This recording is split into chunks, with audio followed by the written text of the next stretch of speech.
Travcoa is pleased to be bringing you this webinar today. We're here to talk about Africa in 2015.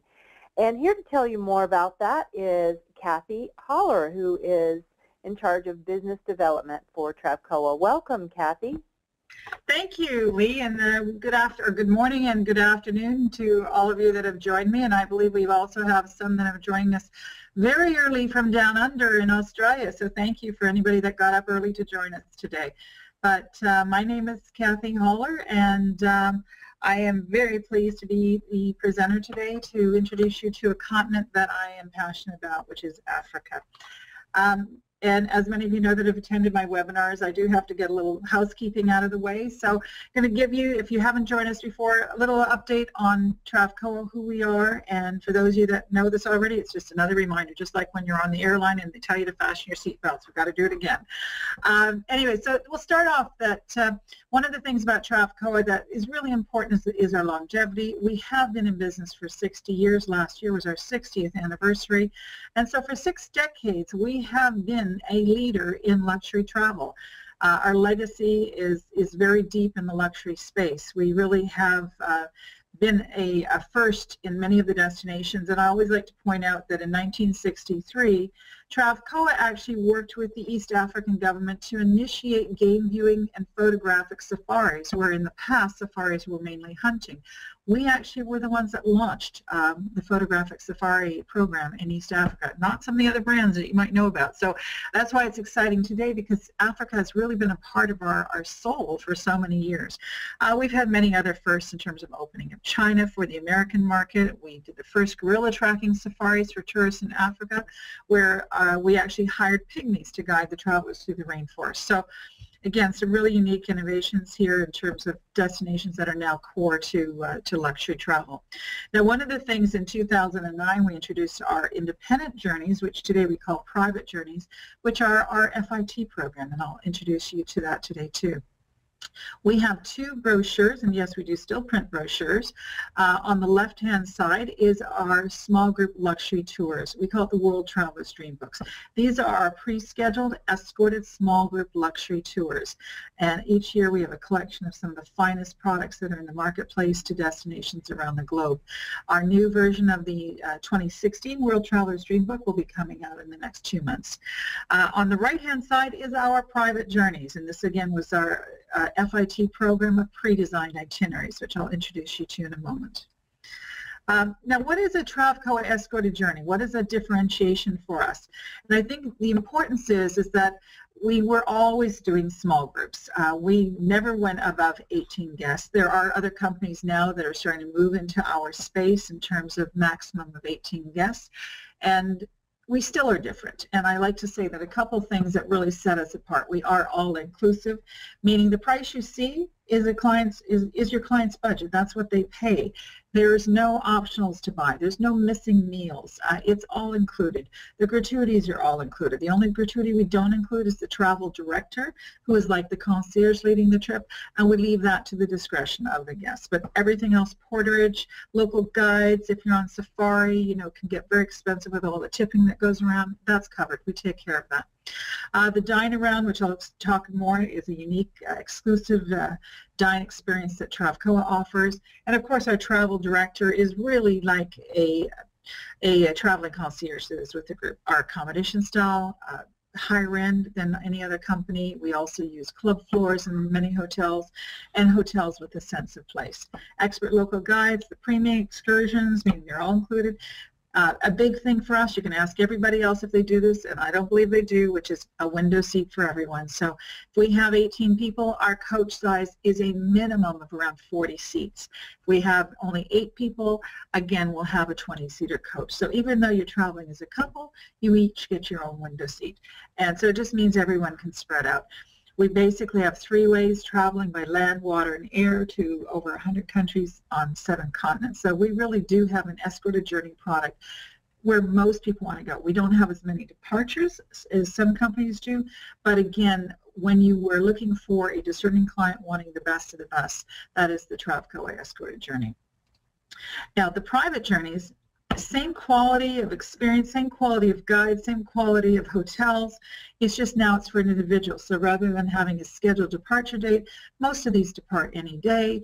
They can be flexible, so you can actually update, change a date, add an experience, reduce a number of nights. So you actually have a choice of whatever you'd like to do with the itinerary. They're privately guided, so again, private car and driver, meet and greets at the airport. You've got your excursions included. Most depart any day. And again, I always say it's a flexible itinerary, an idea with a price, because it's a foundation for you to actually create a new experience. And again, it can be for one person, it could be 2 people, it could be for 12 people, it could be for 18 people for that matter. So we use this as a foundation for custom itineraries as well. On our website, there's over 100 different itineraries that you can choose from. And again, I always say for agents, it's like a great sales tool for you, because you've got, if any destination in the world, go there, will likely have an itinerary that you can use as a reference when you're talking to your clients. And then if you need to make modifications from that, we allow modifications. What I wanted to showcase is just the style of hotels that we offer. They really do provide a sense of place, high-end, and of course we talked about the fact that we also do some club floor rooms as well. The dine around being exclusive to us, this is only on our escorted journeys, but what makes this different is that you can dine in the hotel, you can have room service, you can order whatever you want, you sign the bill, you pay for the alcohol unless it's a special event, and you pay for caviar, but other than that, the hotels, you sign everything to your room. However, you also have a choice of dining outside of the hotel at any restaurant of your choice. We don't force you into a set selection. You can book it with the concierge, you can book it with us. Dine, enjoy whatever you want to eat, sign them, or you pay the bill. You bring it back to our travel director who files it with our office, and when you return home, the client is basically reimbursed for everything other than alcohol and caviar. We cover everything, so there is no limit, which is actually really nice. Now, one caveat, of course, when we're talking about Africa and you're going on safari, certainly you're not going to go out from the bush, from your camp to another camp to have a dine around. So you'll find that on Africa, it's mainly in the cities where you can have a dine around opportunity. And then our travel directors, some of the best in the industry, and they are like the traveling concierge, and they're not designated to one country. So the great thing is you can love a travel director on one itinerary, and then the client will say, I love traveling with Jan or with Marta, and then they'll travel somewhere else. They can follow them around the world. We also use local guides that support the travel directors on the destination expertise. They're some of the best in the world, and again, they love working with Travco, and we've had a long history in these destinations. And then the private journeys I talked about earlier. This is where I think our presentation went awry. But basically, private car and driver, the same quality of accommodations.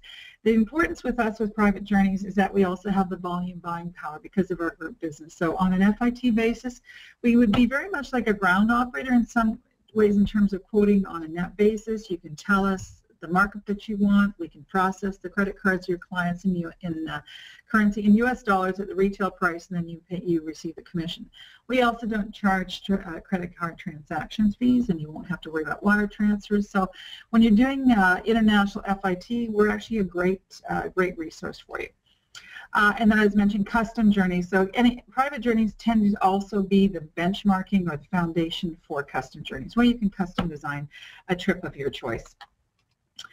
So now let's get to Africa. So to me, this is a continent that I wanted to go once in my life before I died. And this is before I joined the travel industry. I'm so fortunate that now with Travcoa, I've had the opportunity to visit many, many, many times, and it has become a passion for me. So I'm really thrilled today to be able to introduce you to Travcoa's Africa, but also I wanted to take this opportunity to really teach you things that I had to learn along the way that will really make it easier for you to sell the destination regardless of who you book with. But I'm hoping that ultimately you recognize that Travcoa, again, has been doing this for almost 60 years in Africa. We have a long-standing relationships on the ground, and we have a team internally here with a lot of knowledge on the destination. So we're definitely a great option for you when you have clients that are looking for safaris, whether for individuals, couples, families, multi-generational. We do a lot of specialty groups, and we have both escorted journeys and we have private journeys in Africa, and I would say a lot of what we're doing today is custom Africa. So You can see here, Africa is a huge continent. I always want to stress that when you're looking at all the countries that we cover here, we've got the northern region. We're primarily on the eastern then side of Africa, and then the southern. We are not doing anything currently in West Africa. We have in the past, and may one day again go back to that region. But I thought I'd show this map first of Africa because I really need to put things into context. The size of Africa, I mean, if you literally were going to take, you know, this size and try to figure out how things fit. If you took the United States is going to fit only in that northern half. You could put China, the United States, Europe, and a few other places within this entire continent of Africa, and you still haven't filled all the spaces. So, I mean, that really helps you to understand, like, what is the true size of Africa? So if you said the northern part where you've got West Africa, put the United States there, put Spain up where Morocco is, France and Germany where Egypt is, and then you go and you fill out Eastern Europe where Ethiopia is, and sort of Italy in that area, and then you throw China below in the southern part, and India, where Kenya and Ethiopia and Somalia is, that would basically be how you would fill the map of Africa. And it's really important to understand that, because when people say, I want to go to Africa, that's a big statement. That's like going to say, I'm going to this one huge continent that has many diversities in weather, in wildlife, in culture, in people, in issues, security issues. So when people ask you or come to you and say, is it safe to go to Africa? You really need to understand the size of the continent and how to actually address things. I want to start off with Ebola because that was on top of mind. So when you look off to the left-hand side, that's West Africa. You've got Sierra Leone, Senegal, and so forth there, Liberia. It's a very small area. If you look across to where Kenya is, for an example, you basically, to get to Kenya, you would have had to cross over the entire size of the United States, as well as most of China and part of India. So if you look at those huge countries and you say, how, you know, they're all the concern about Ebola, Kenya is pretty far, South Africa is even further. So again, from a geographic perspective, you have to understand the distances that are there.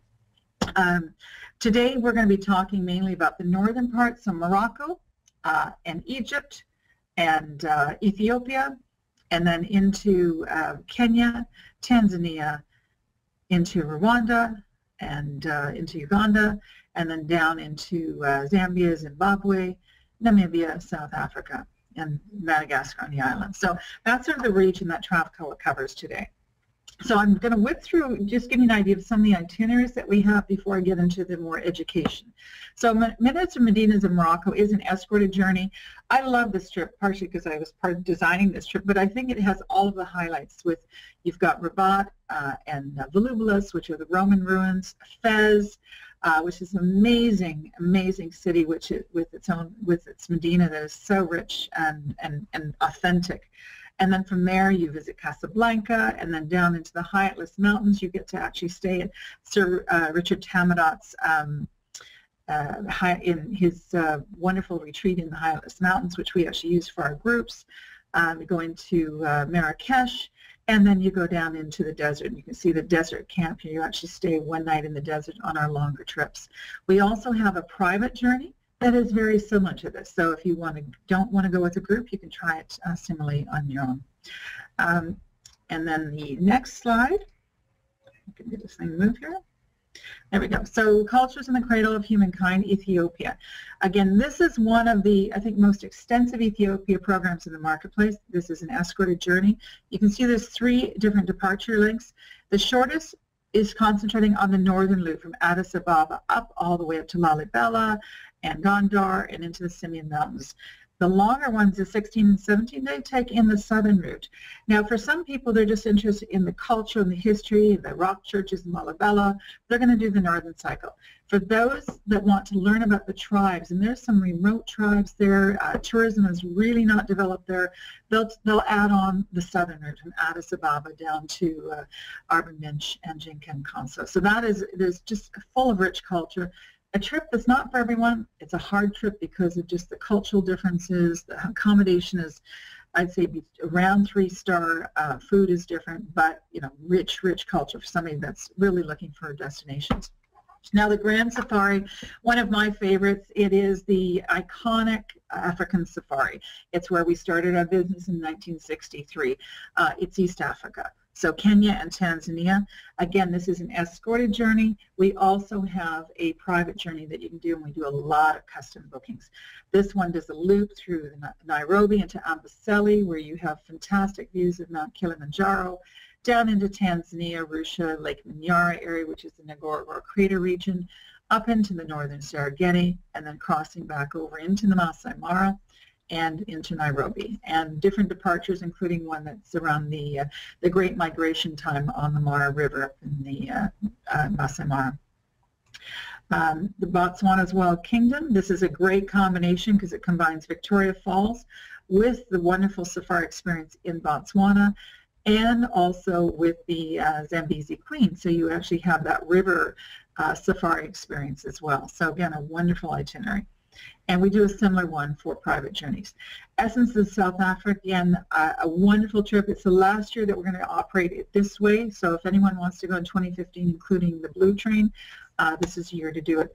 This itinerary starts in Cape Town. It includes a visit to the wine country, then the Blue Train up all the way up to Pretoria. From here, you go down to Johannesburg and then fly into the Mala Mala Private Game Reserve in Sabi Sand. So again, one of the most luxurious reserves that you can go to in one of the best game viewing areas in Africa.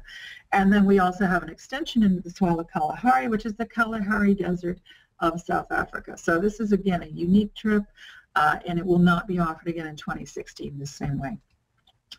We also did Rwanda and Uganda. They're two separate itineraries. You can see two separate maps. The Rwanda one on the bottom right, this is really an extension program that we find people extend our Kenya trips and our Tanzania trips so that they can actually do a 4-night, 5-day experience and go trekking to see the gorillas in the forest. The Uganda program is a little bit more, it's got chimpanzees, it's got pygmies, it's got seeing gorillas as well. So it's more of a longer itinerary and a discovery of Uganda. But again, you could combine that trip with something in Rwanda. You could do both. You could do it Uganda with Tanzania or Kenya, or even Uganda with Ethiopia is quite often done. So again, for someone really into the wildlife and unique culture of Uganda, this would be great. And if it's just the gorillas, you'll actually get into Kigali as well, and you can see some of the museums in regards to the genocide that was there. Now, another one that I actually will talk about a little bit later, because I just went to Namibia in December, and I have to say I was blown away by this destination. I did not know what to expect and just absolutely loved it. So we have a private journey called the Red Sands of Namibia, and it truly does, in 8 days, give you a touch on a part of the continent that is very different from East Africa or South Africa. I'll talk more about that in a sec. So I'm going to start you now on the education. So I wanted to start with Kenya because it seems to be a misunderstood destination, and a lot of agents have trouble selling it because they don't know how to deal with some of the concerns that guests have. So first thing I wanted to start off with, if you remember on the map, I said West Africa over on the left is far away. You can see Kenya is over on the eastern side. So it's a small country in the context of the continent. Now, importantly, the gateway into Kenya for most people is coming into Nairobi. This is the key center city where most of the flights come into. Again, it's a very busy African city. Though it's a third world country, a lot of first world services that are here in the city. Most people, say, I really don't want to stay in the city. And so what we do with our clients is that we actually, and I actually want to use this picture to reference it. We have a lot of our clients that will come into Nairobi, into Jomo Kenyatta International Airport, which is the NBO. And most of the times, if they're going into safari destinations, they're going out of where it says Will. That's actually the Wilson Airport. That's the regional airport. To drive between the two of them, it depends on traffic. It could be anywhere from 45 minutes to 2 hours.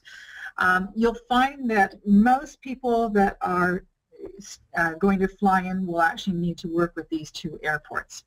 And so what we do is we move our clients from the international airport into hotels that are not right in the city.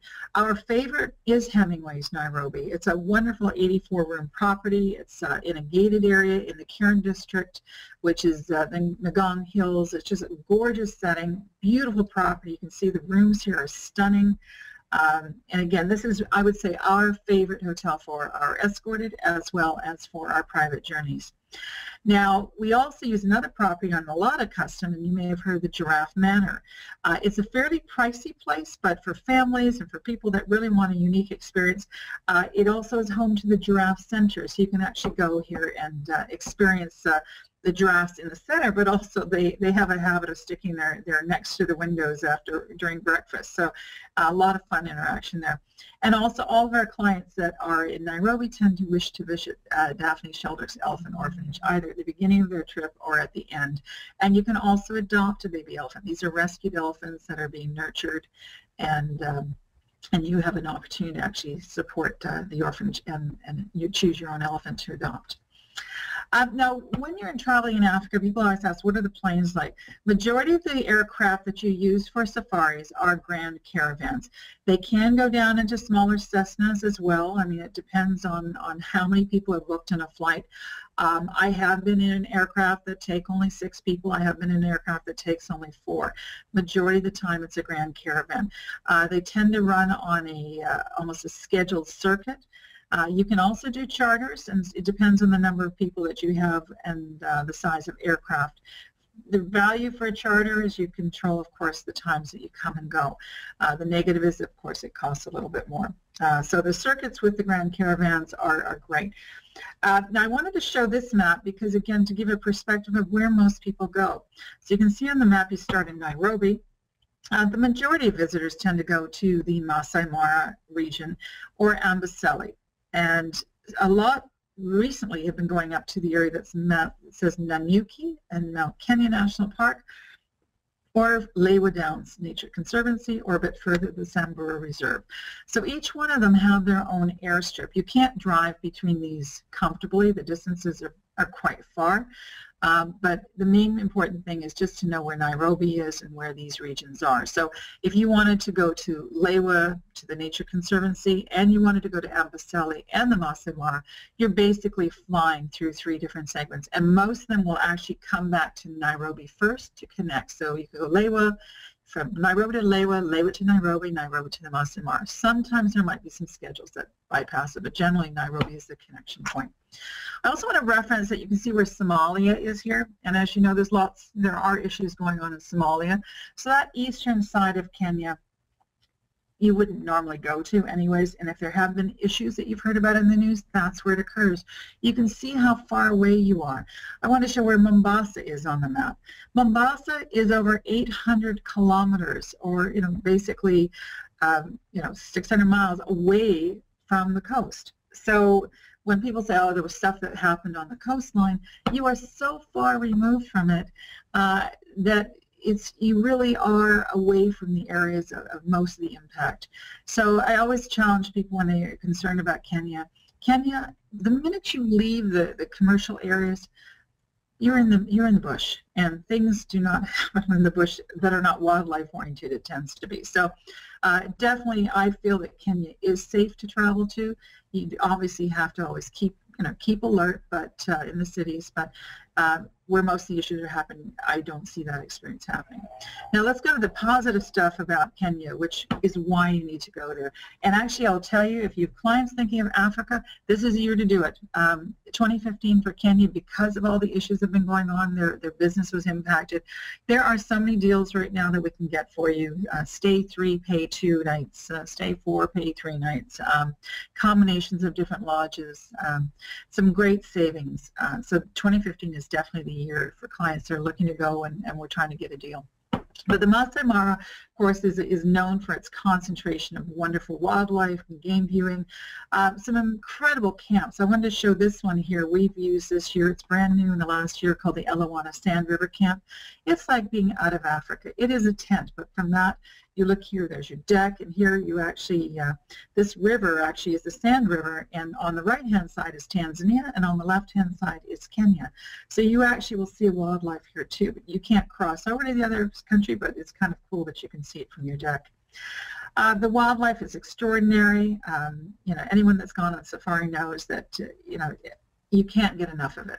The other thing about the Masai Mara is the people, the Maasai people. You'll have an opportunity on all of our itineraries, whether it's a group or a private journey or custom, to actually visit some Maasai villages, interact with the villagers, see how they live, see some of their traditions, their dances, and then also get to know the wonderful people. And on every safari, one of the key things is your sundowners, and you've got wonderful staff at every one of the camps. And the camps, we usually do this out in the bush when you're on safari, and they'll stop somewhere beautiful, so you actually have an opportunity to toast the sunset, and then you would drive back in the evening back to camp for dinner. The other popular thing that is happening in the Masai Mara is the hot air ballooning flights. Usually you'll have to transfer from your camp, it could be like 4 in the morning, 4:30 in the morning, to the hot air balloon operators. There's a couple of them in the Masai Mara. And the perspective from the top is amazing. We do this for our groups. It's an included activity, so it's not an optional. If it's optional, it's usually going to cost you close to $500 US a person. So we do include it, so there's no surprises. It's also our private journeys included, and you can choose to keep it in or take it out. And at custom, of course, you can decide if you want it or not. One of the great things after you land in the savannah, there is a wonderful champagne breakfast that is prepared for you out in the bush itself. So sort of a fun way to experience a safari. Now, I wanted to talk a little bit about conservancies, just so you can understand. Everybody knows the Masai Mara. The Masai Mara is a national park. National park has park fees, and it has restrictions on when you can be there. You have to be out of the park by 6 o'clock at night, so you cannot do evening drives. You cannot drive off-road in a national park. You have to stay on the road. So if you see a line off in the distance, you can't go off-road and start trekking to go there. The other thing about the national parks is that there's no restrictions on the number of vehicles that can be at an animal sighting. So unfortunately, say you see a pride of lions, you may also see 30 or 40 vehicles looking at that pride of lions. So there are some challenges with the national parks, and also people can come in their rental cars or their personal cars, and they can be driving through the park. So it is quite a different experience. And so many of the North American market particularly, and I think also out of Australia, they're starting to realize that they'd love to have a more intimate safari experience, and that is happening in the conservancies. And the conservancies are in the area of the Masai Mara, and what the difference is with conservancies is that they are managed, they're sort of cooperative managed with the communities. They are actually a great way to give back to communities, because when you stay at a conservancy, the money, the revenue earned is going into the communities, and they're hiring locals in the communities as well. There's also a restriction on the number of vehicles at a sighting at any one time. In a conservancy, no more than 3 vehicles at a sighting. And then after, if there's another vehicle coming, one of the vehicles has to move away and let the other vehicle in. So you don't have the same masses.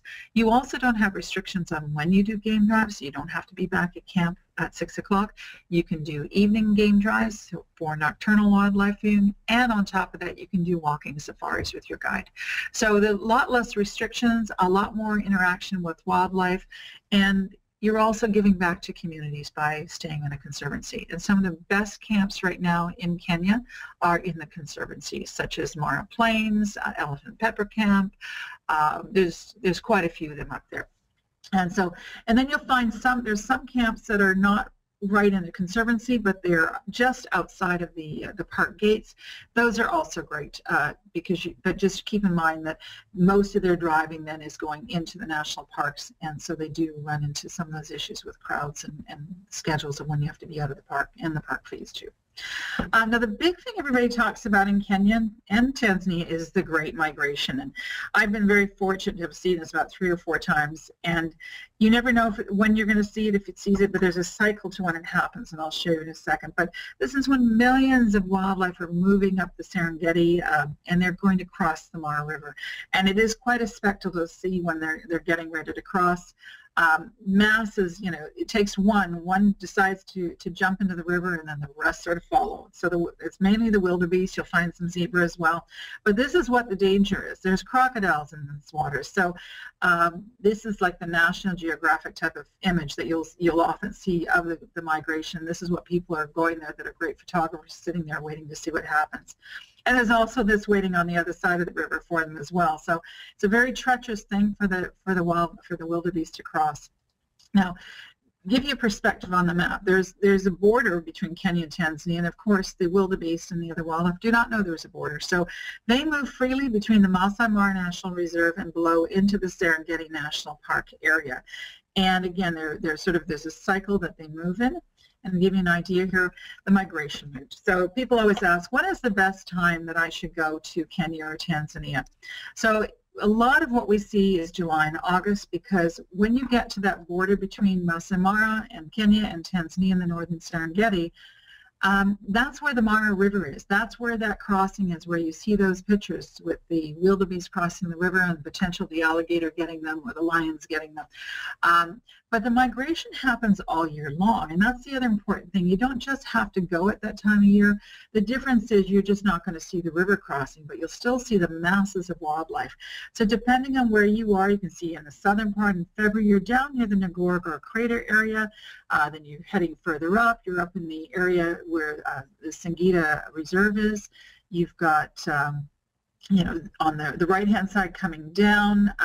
So you'll see sometimes some of the safari programs you'll find there, they have mobile tented camps that move with the safari. We actually have a private journey that does just that. So for 3 nights you're staying in a mobile tented camp, but it'll be in different locations depending on where the migration is in the year. So hopefully this helps you a little bit to get visuals. You don't have to restrict your clients to just go July, August, September, October, but keep in mind that's of course, for the Mara River, it's going to be pretty peak, and again, it's no guarantee where wildlife is. They move with the grasses. When the grass is eaten up, they're going to move to the other grasses. But this tends to be the cycle that you can work with. Here's an idea, again, the weather in the Masai Mara. So when you've got rainfall, when you've got the wet season, it means there's more grasses. So the November-December period, the animals they're not moving up north, whereas when you get into July, August, September, it's such a low rainfall, they've migrated up from the Serengeti up into the Masai Mara looking for grass. So again, that's why you've got those cycles of migration. It tends to go with the rainfall. Now, actually, I should mention, I'm going to go back to this one thing. In April, and you'll find sometimes you see the peak there, April and May, in terms of rainfall. There's many of the camps are closed in Tanzania during April and May because of that. So again, that's something to keep in mind. It's due to the rainfall. Now, I want to give you an idea of Tanzania and sort of the national parks area. Majority of visitors that are going to Tanzania are doing that upper portion, so the Tarangire, Lake Manyara, the Ngorongoro Crater area, the conservation area, and the Serengeti. That tends to be the bulk of most North American visitors. Further south, you can see there's some development areas that in the Selous and in Ruaha. Those are 2 conservation areas that people that have been to Tanzania will probably start looking at going back to. And Mahala Mountains National Park as well, that region, but majority of what you would be working with would be that northern part. Arusha is one of the gateways. You can see there's also Mount Kilimanjaro here. There's an airport called Kilimanjaro that most international flights will fly into, and the drive from Kilimanjaro to Arusha, which is really the gateway to the Serengeti, is about an hour depending on traffic. And in Arusha is where you've got the Arusha Coffee Lodge, you've got the Legendary Lodge, and a couple other properties that are your overnight places. But most flights from Nairobi will come into, well, they have to come into Kilimanjaro. That's where customs are cleared. Arusha is more of a regional airport. But the safari flights, majority go Arusha into the safari locations, some out of Kilimanjaro. And then you also have Dar es Salaam. So some international flights come into Dar es Salaam, as you can see on the coast. We do have a property that we use, the West Beach Hotel in Dar es Salaam, and then from there you'd have to fly from Dar es Salaam up to Kilimanjaro and then into Arusha. So again, a fairly big country. Again, caravans, one of the main routes, and again, they do have a circuit of flights going between the different camps from Kogatende to Serenera to Singida Reserve and so forth, and then down into the Lake Manyara for the Ngorongoro Crater. So that, again, would be the cycle you'd use. So the Serengeti, one of the things about Serengeti is geographically you've got these boulder rocks called kopje. That's a very distinctive look that you'll find in the Serengeti that you don't find in the Masai Mara Plains. Again, beautiful scenery. You've got a little bit less flat. You've got more mountainous, more hill. And some wonderful camps. I thought I'd show you this one. This is, again, a new camp in the last year or so, Lamala Kuria Hills, one of my favorites now. And it's a style that you're starting to see a lot in the safari lodges. So those rustic tents are still there, but you're seeing a lot more luxurious type of product. And things such as you've got your main tent area here, your fire pits. They actually have a massage tent as well. And the views from here are spectacular over the Serengeti Plains. Safari vehicles you'll find in different places. Sometimes they're closed vehicles, sometimes they're open vehicles. It depends. Most of the safaris, it's the camp that is providing the vehicles and the camp that is providing the driver guides. So I also caution, sometimes you can buy a fully escorted trip where they've got a travel director with you, and we do that as well. But for most clients, it's actually not necessary if you want to have a little bit more flexibility, because the camps are really the ones that are providing the guiding services. Now, Ngorongoro Crater Lodge is an Anne Brion property, and I show this because it's an iconic property overlooking the Ngorongoro Crater, which is actually a nature zoo. It's a massive location, but I want to show this lodge just because it's a very unique structure. We use this property as well as the manor at Ngorongoro. There's Gibbs Farm. There's quite a few other properties. There's some 3-star product in the Ngorongoro Crater. We do not use that. Many of the other companies do. They're large. They have 84 rooms. We tend to try to stay into more smaller, more boutique properties. Again, this will be your most expensive property overlooking the lodge or overlooking the crater. Now, the crater, as I said, it's like a zoo in the sense that nature has this environment where it is a crater. The wildlife live in here. They do not leave. You've got the pink flamingos here. You've got wildebeest. You've got zebra. You've got elephant. You've got lions. So you've got a mixture, and you can go in here and you actually have a wonderful game drive, and we do a picnic lunch as well in the crater. You'll find, I usually like to say, if you're going to do the crater, maybe do it at the beginning of your trip if you can, because by the time you get to the Serengeti or some of the other areas, depending on the season, and the Masai Mara, that's where you've got the biggest concentration of wildlife, and this becomes a bit anticlimactic if you do this at the end. I know sometimes it doesn't work with the schedule, but I usually say this is great to start at the beginning. It's a good introduction to the safari experience. Now I'm going to hop over to another destination, and that's Victoria Falls. You can combine Victoria Falls with a Kenya and Tanzania experience. It's just a little bit of a trek. You'll find normally Victoria Falls is tied to a South Africa safari or a Botswana safari. So going into here, I want to give you a bit of a perspective. Victoria Falls itself is a waterfall. There is a town called Victoria Falls that's in Zimbabwe. On the Zambia side, the town is called Livingstone. And it's important to know that they are 2 separate countries, and they are 2 separate groups of accommodation. And there's 2 separate places that you would fly into. So you would fly into Victoria Falls Airport. If you're going into Victoria Falls, you can see on the bottom left, the Falls Airport is about 22 kilometers from the center of Victoria Falls, the town. And if you look over on the right, you've got Livingstone, and Livingstone has its own airport as well.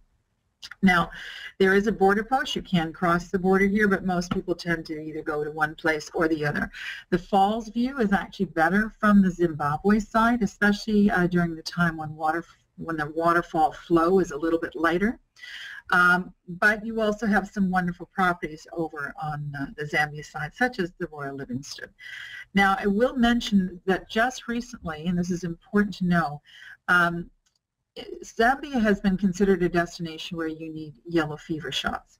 And if you were going to Zambia and then you were traveling to another country such as South Africa, Tanzania, Kenya, and Zimbabwe, you needed to have a yellow fever certificate to be able to enter those countries, Botswana as well. So good news is just recently South Africa has now removed that requirement. So you can now go from South Africa to Zambia and back to South Africa without requiring a yellow fever certificate. So that may change the dynamics of how many people now go to Livingstone, because that was impacting why people went, because they didn't want the certificate or to bother with the vaccination. There's lots of different hotels. The Victoria Falls Hotel in Victoria Falls is an old traditional hotel. It actually overlooks the falls. Wonderful property, but there's a lot of newer properties over on the right. The Victoria Falls Safari Lodge is definitely one that we use a lot of. There's a big demand for that. There's the elephant camp. You've got, again, a wide selection of properties there. The most important thing is that the viewing, and I'll show you in a second some views here. So if you look here from the top, you can see the bridge that crosses over between the two countries. You can see the falls and the chasm between the two. This gives you a little bit of a different perspective of it. When the water flow is heavy, it's unbelievable. And this gives you an idea of water flow. People always say, what is the best time of the year to go to Victoria Falls? Well, the peak water is going to be in April. You don't necessarily want to go on the peak because there's so much mist coming off that you can't see everything. So, sort of the peak times, February is a great time, maybe June. Now, the lower times, July, August, September, October, November, when the waterfall is not so strong, you don't see it as well from the Zambia side. So Livingstone is maybe not the best bet for that time of year. You might be better off going to the Zimbabwe side. But when you talk about sort of February, March, May, June, you're probably okay. April is okay, but you're probably okay on either side of the falls. So just as a perspective. Also, when you're at the falls, there's a couple of experiences you can do. We always do a sunset cruise on the Zambezi River. And I love to say, if you come to Victoria Falls first, as the start of your entire trip, it's a wonderful way to give you an introduction to feeling like you're in Africa. It's a sunset cruise. You actually get out onto the river. You get a chance to have a sundowner, have your first toast to Africa, see some wonderful wildlife in the water, and really get an experience.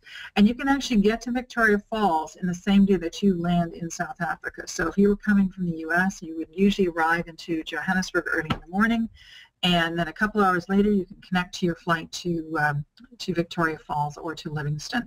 And so again, you have a night there. The next day you have all of your adventures. You can do an elephant-back safari, you can do the sundowner cruise, you can do helicopter flight seeing over the falls, and also you can do a walking tour around the falls. And so there's lots that you can do there, so you really do need at least 2 days just to fill it up. So now going on to the next country, and it's going to be Botswana. You can see on the top of the map where Victoria Falls is located. The great thing about going from Victoria Falls to Botswana is that you can either fly from Victoria Falls or from Livingstone into Botswana, and you would fly to either, most cases people would fly to Maun. You can fly to Kasane, which you can see there, but you can also drive it.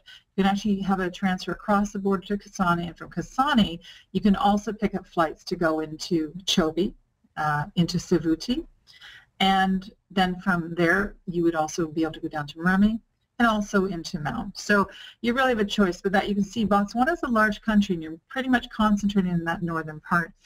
Most of the safari experiences are happening in Chobe National Park or Savuti, in Linyanti area, also into the Moremi area and the Okavango Delta.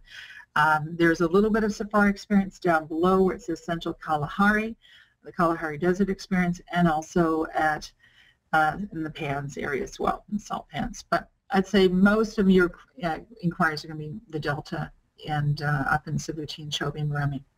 But mainly everything here to do things in Botswana is flying in. So you can see down below on the bottom right is Johannesburg. From Johannesburg you would take a 2-hour flight from Johannesburg into Maun, or you can take a flight into Kasane. So you can go either way, and those are the bookends that bookend the safari experience. You can either fly in and out of Maun, or you can go into Maun and out of Kasane. And what a lot of people do is they'll fly to Johannesburg, into Victoria Falls, then go into Kasane, do the safari in Chobe, Moremi, Okavango, and then fly into Maun and back to Johannesburg. That's a very, very common route. Why the Delta? The Delta is a unique safari experience. It does not look like the out of Africa pictures of East Africa with your plains and your acacia trees. A lot of it is water-based in the Delta. You can have the Makoro. You can see your traditional canoe used locally.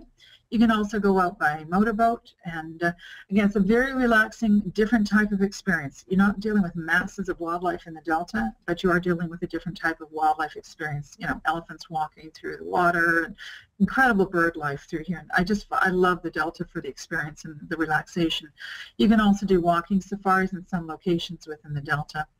And you can do helicopter flips, so you can actually get a viewpoint over the deltas here and to see the wildlife below. So a wonderful way to experience it. You can also charter helicopters between camps as well. This happens to be up in Savuti. This is an old shot I had taken when it was Orient Express. Of course, today it's Belmont. They have a wonderful camp up in the Savuti area that we work with, and they have their wonderful airstrip welcome as well. Wildlife, there are a lot of elephants up in this region. So again, people love elephants. Lanyati, the Chobe area, definitely a great choice for them. Less of a water-based experience up in the Chobe. You have a lot more land-based experience, and again, it depends on the rains that are there.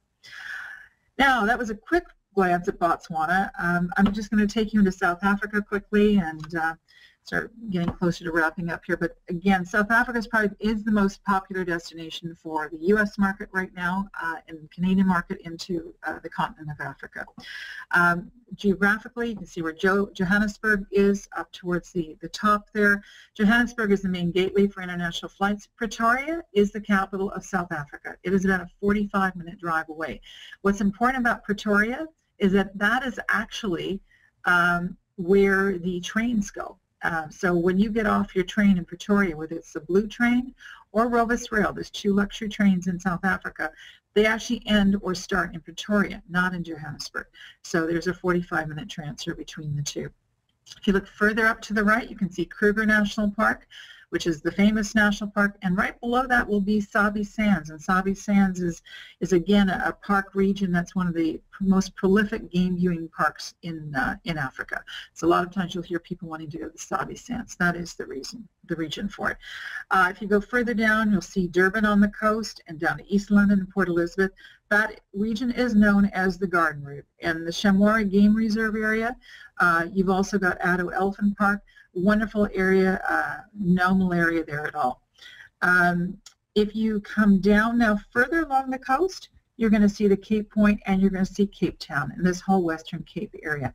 So again, the concentration most visitors we deal with are going into the Cape Town area. They're going a little bit along the coast. They're also doing Kruger, Sabi Sand, Johannesburg. That would be sort of the key areas that we tend to find that we're getting inquiries for. And we also do some things in the Kalahari, which I'll show you a bit later. But you can easily combine South Africa and Botswana. So Johannesburg, Gateway City, again here, Johannesburg has changed over the last couple of years. We're starting to see a growth in 2-night stays. People want to go to the Apartheid Museum since Nelson Mandela's passing. There's a lot of interest in understanding the issues around apartheid. Johannesburg has become a much safer city. I mean, it's still, still gated in terms of the hotels you're staying at, lots of security, but I have never had an issue in Johannesburg and actually really enjoy going to the city. Some wonderful hotels, luxury space, the Saxon, the Fairlawn, the new Four Seasons opening up. We also work with 54 in Bath, which used to be a Grace Hotel, a wonderful property. So again, don't avoid Johannesburg. If you've got people that are culturally interested, it's a fantastic, learning, and it really sets the stage for your time in South Africa. Now, I mentioned Kruger and Sabi Sand. This map here is really referencing more Sabi Sand, and I thought it's important just to see because so many of the properties that we work with are well-known brands such as Singita, Ebony and Boulders, Leopard Hills, you've got Londolozi. They're all sort of in a similar area. Further south, you've got Lion Sands, Ivory Lodge, Earth Lodge, Sabi Sabi, Bush Lodge. So those are also popular in the U.S. market. You'll see the airport called Skukuza.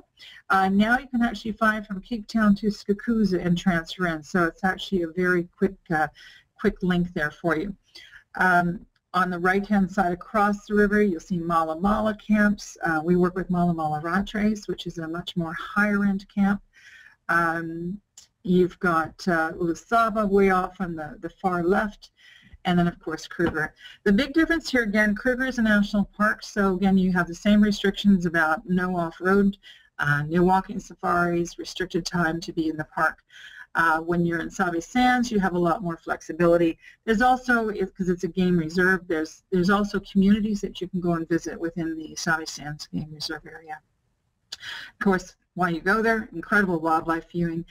In South Africa, they also do something called Boma dinners, and that's a real treat. It doesn't happen everywhere, so definitely, you know, your clients will at some point enjoy a Boma dinner at their camp, which is an outdoor, almost like a bush dinner, barbecued food, and performance and entertainment as well. Now, I mentioned we go to the Kalahari. The Kalahari is it's the desert, and we actually stay at a wonderful place called the Swallow Kalahari. It's owned by the Oppenheimers of the diamond fame. Luxurious property, its own airstrip. There really is nothing else there. It is the largest private game reserve in Africa. Fabulous experience. Different type of wildlife. You see the black-maned lions, a lot more sand. So you don't have the same prolific volume of wildlife. You have unique wildlife. Wild dogs, I've had incredible wild dog sightings here as well. You can see on the bottom left, the accommodation is exquisite. It's one of those places I could go and just stay for a week and not even go on safari. It's so nice. And then, as I said, the meerkats are unique here. There are just so many unique different wildlife that you can see in the Kalahari. So that's why people do that. And you can do this extension on our escorted journey for South Africa. And the Blue Train, I thought I'd mention just because we do use it. The difference between the Blue Train and Rovos Rail, they're both wonderful trains. The Blue Train is a one-night overnight between Cape Town and Pretoria. The Rovos Rail takes 2 nights, so it's more of a tourist slow train, and this is luxury, more faster train. Give you an idea internally, you know, beautiful decor. The beds are either 1 bed or 2 small beds. The staterooms are not that big. But again, you're only sleeping there 1 night. But it's a unique experience. Wonderful dining on board, and a great way to see the countryside. Otherwise, you'd be flying over this, and you'd never get to see the internal part of South Africa. Amazing, wonderful staff, regardless of which train you travel on. And of course, Cape Town is the terminus on the far western Cape port. So Cape Town, again, one of the most beautiful cities in the world. You can see here the waterfront framed with Table Mountain behind. At nighttime, again, spectacular views from one of the coastal areas. The Victoria and Alfred waterfront is the sort of the main center, and a lot of people want to stay down on the waterfront because you've got lots of restaurants, there's attractions, shops are in this area. The Utanda project is something we include for all of our guests on our escorted journey, and you have an option on private and custom. And this is a project in the townships, and it's a giving back project where you'll actually get to go in and meet with different organizations that the Utanda project supports, whether it's dance programs or music programs for children, women's health and wellness, teaching them how to do organic farming. So you actually get to meet with people from 3 projects and get to engage with the locals as well as with the people that are helping run the projects, and know that you're making a difference when you're there. So it's a wonderful way to rather than just doing a township tour, you're actually getting engaged with the community. And I've had many agents say that their clients have said this was the highlight of their entire trip in Africa. So really pleased that we can provide this experience to our guests. Cape Town hotels on the far top left, Cape Grace. On the right, you've got the one and only. The bottom left is the Taj, and the one on the right is the Mount Nelson. These would be the 4 key hotels that we would work with in the luxury space within Cape Town. They each have different locations, which I'll show you in a minute. One of my other favorites is the Ellerman House. This is by far the most exquisite property in Cape Town. It's about 10 minutes away from the waterfront area. Again, you feel like you're in a beautiful, stately home, sort of a boutique luxury lodge overlooking the ocean. Give you an idea where the accommodation is. You can see the V&A waterfront. As I mentioned, it's where the shops, restaurants, and so forth. If you look sort of towards the bottom, you can see where the Cape Grace is at Alfred Basin. Across from there is one and only Cape Town. The walk between the two, there's a walkway. It's really 8 minutes walk, not even that, maybe 6 minutes walk. So those would be the 2 key down on the waterfront area. There's also Table Bay, V&A. The Dock House is a lovely boutique property that actually is the closest to the V&A waterfront shops. So again, it depends on the people's interest, but most of, I'd say, our clients are looking at one and only and Cape Grace, or they're going into the city. So Mount Nelson is again away from the Cape, or away from the waterfront, but it's next to the Botanical Garden, so it's in a beautiful area. The Taj is actually, if you look on the right-hand map where you can see there's a little star that says Botanical Gardens, On the right-hand side of the gardens is where the Mount Nelson is. On the left-hand side of the gardens, sort of where the D is in the word garden, that's where the Taj is. So just to give you a perspective on those two hotels. And then you can see where the Elliman House is here. So it's right around the point, but literally about a 10-minute drive, but incredible views, and as I said, a wonderful, wonderful property. Now the wine country, and I'm sorry this map wasn't that great, but I wanted to give you a sense. So from Cape Town, Stellenbosch is the first in the wine region cities, Paarl, and then Franschhoek. Franschhoek is probably the one that we send our clients to the most, quaint little town. Stellenbosch is more of a university town, but both are renowned for incredible wines, and you can do day trips out of Cape Town to the wine country, or you can actually stay overnight. Scenery here, of course, this is the backside of Table Mountain. But you've got incredible wines, award-winning in both Franschhoek and Stellenbosch primarily is where we focus on. And then one of the properties I love is La Residence, and it's right in the wine country. It's so elegant inside, and incredible villas and overlooking the vineyards. So again, for the client that's discerning, a wonderful place to stay. This is just a shot of Franschhoek. It's just a quaint little town. You can walk in here from La Residence. You can go have dinner at La Carte Française, one of the best restaurants, tasting menus. You've got little boutiques and shops here as well. Now in Stellenbosch, there's a wonderful winery called De Laer Graaf, and this happens to be the restaurant at De Laer Graaf, overlooking another vineyard. But there's also a hotel here. If again, you've got clients that love art and love a luxury boutique, De Laer Graaf is by far one of the most beautiful I've ever seen. And again, these are the kinds of views that you get from there. So some wonderful accommodation. You can also go to the Moratti winery, which is actually the oldest winery in this region. So amazing opportunity to taste some very old wines.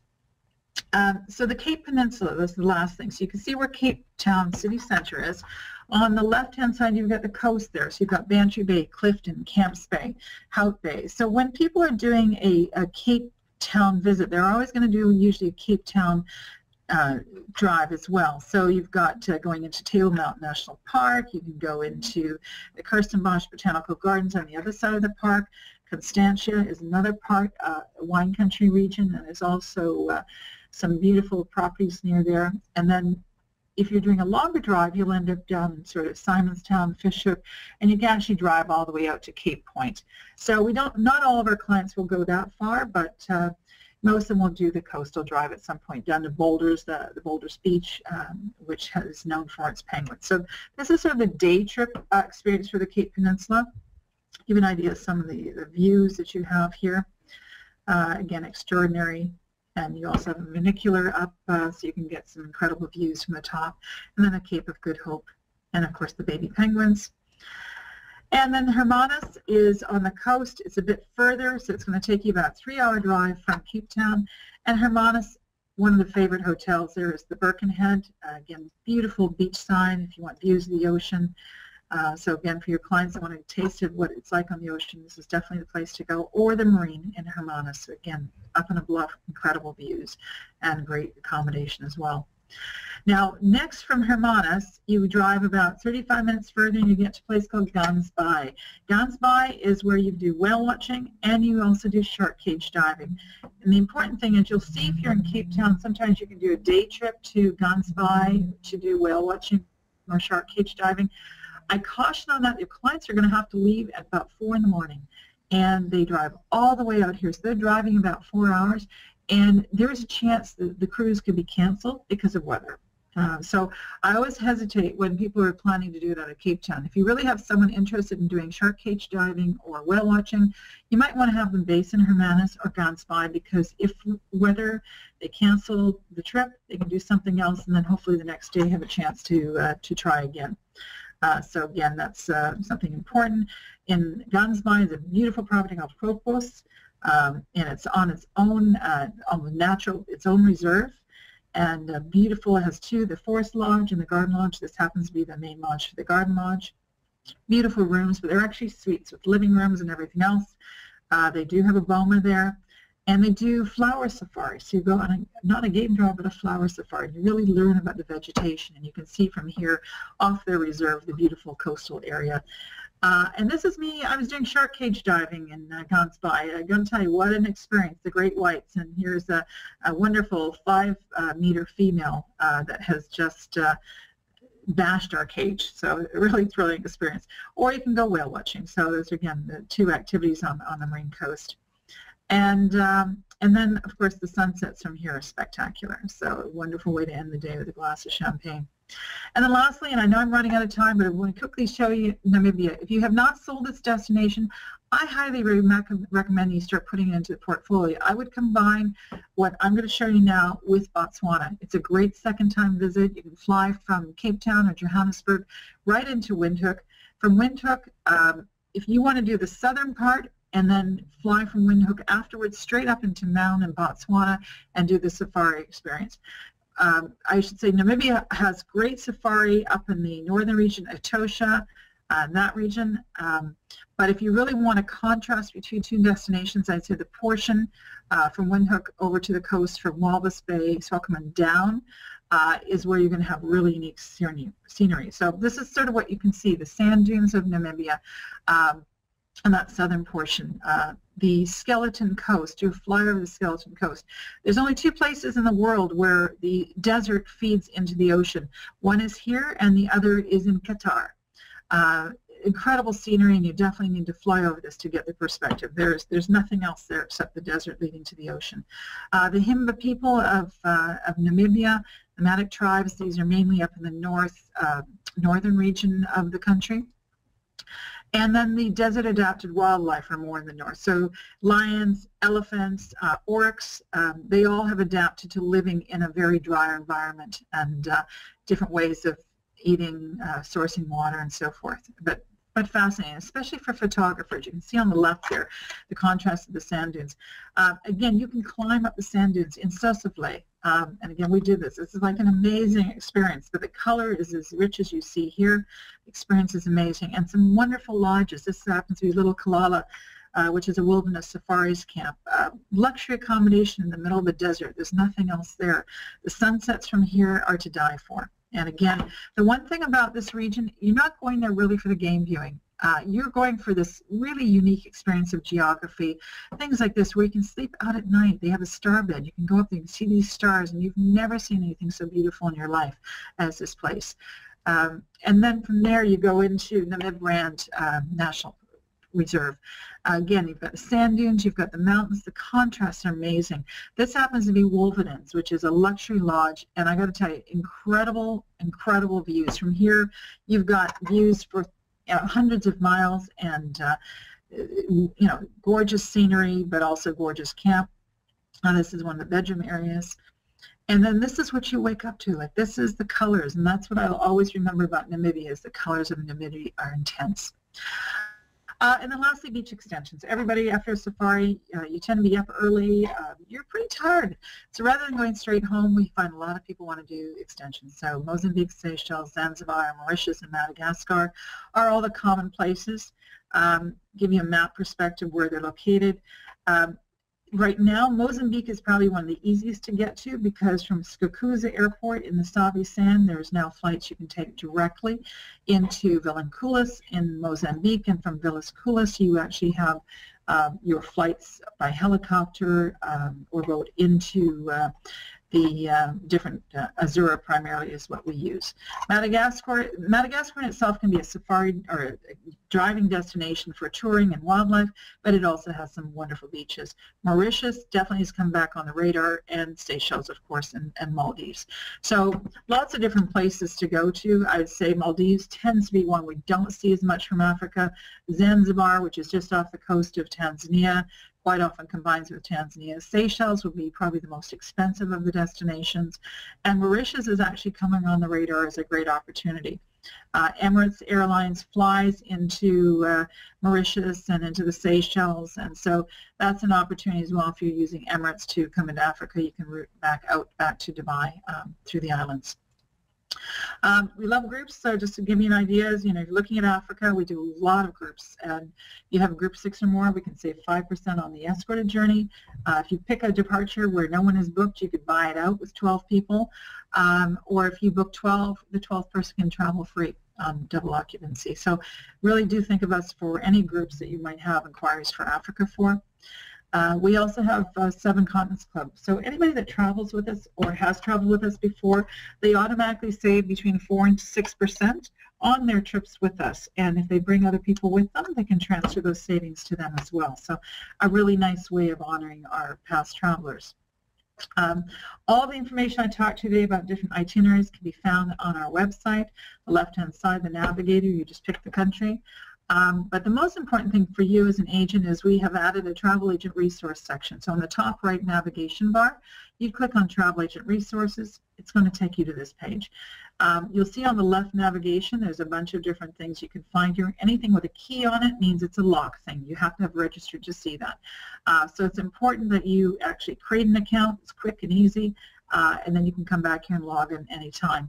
Information on commissions is here, special offers either for you consumer or for you, sales and marketing support, our image gallery is here, our webinars are here, both the registration but also past archives. So this one that we're recording today, if you need to go back to it, it will be in the archive so you can watch it again. Rob Fielding is our Director of Operations, Guest Sales and Inside Sales. An important man, somebody to definitely keep in touch with. Anything you need, Rob oversees our reservations team. He's here as a support internally for all of the agency community as well. And then myself, I've been supporting Travelco with business development. So again, this would be your 2 key contacts right now. And then this is our team, and I like to stress that we're not a big company. We happen to be quite small in perspective of some of the other companies out there. We've got a big brand. We've been around for 60 years, but we have a team that works tight together. So we all know what's going on. We share ideas. We've got a lot of expertise in the office that we cross-share. Plus, we have travel directors in the field that have been traveling with us for 20 and 30 years, and so they're a wonderful resource if ever we need some really in-depth information on a destination. And of course, all of our partners around the world as well are support to us. But yeah, you can call us. We have 3 teams. We have our journeys team that handles bookings for the pre-designed private journeys as well as our escorted journeys. Another team that handles all of our custom journeys. And when you call into the 800 number, it'll prompt you to which extension to push. We're on the West Coast. We're just outside of, we're in El Segundo, which is right near LAX. So if you're flying into Los Angeles for any reason and want to visit us, please give us a call. We're 5 minutes away. And we're open from 7 a.m. until 5 p.m. Pacific time. And I'd like to end with this because I think it's important. You can't buy trust. We've been around for 60 years for a reason, and it's because we've earned it. And we have to thank all of you in the travel agency community for the support you've given us for 60 years. We're still here, and with your support, we will continue to be here for another 60 years. So again, I am so sorry I went over time because of the error I had with the presentation. I hope I haven't kept you too long, and I appreciate your time. Lee, I don't know if there are any questions if we have run over, but I'm happy to answer any questions. If not, I'll follow up on email afterwards. We did just have one question. I think we'll go ahead and answer that one, and then any others that come in I can send to you, Kathy. There was one about how long the average stay would be in the Kalahari. We have our Kalahari program in South Africa. We stay for 2 nights. That's on the escorted journey. My recommendation is a minimum of 3 nights because I really think that with the 2 nights you just get there sort of midday, you have the afternoon, evening, the next day you stay game drive, and the next day half a day, and then you're out again. You can do it, and you'll have a great experience. I just find the property is so beautiful. I like to extend. Now in the Kalahari in Botswana, which we work with Sand Camp, with Jack's Camp. Again, sort of the same thing. To really have the experience, you need 2 full days to do it properly. So I usually like to say 3 nights if you can. Okay, super. Thank you. All right, Kathy. Well, you did a great job. Lots of nice compliments are coming your way. So I'll just turn it over to you. Is there anything else you want to share before we go? certainly, if you have any questions at all about the destination, I'm happy to answer. Just drop me an email. I tried to give you enough education here, but I may have given you too much, and if it got confusing, let me know. If not, please go back and visit the recording. Lee will have it to us in a day or so, and it should be up on our website. Hopefully, if not by Friday, it'll be up by Monday. It's a great reference tool for any agents in your office that also might like to learn a little bit more about Africa. But all I ask is that if you have anybody coming to you, please think of Trafcoa. Give us a chance to quote on a trip for you, because I think you'll be happy. I know we're competitive, but I also know that we have a great passion for this destination, and we do it right. So thank you very much, and happy selling, and have a great rest of the week. Great. Well, thank you, Kathy. Thanks, everybody, for being with us. We sure do appreciate it. And with that, we will say good day and conclude our webinar. Goodbye. Bye.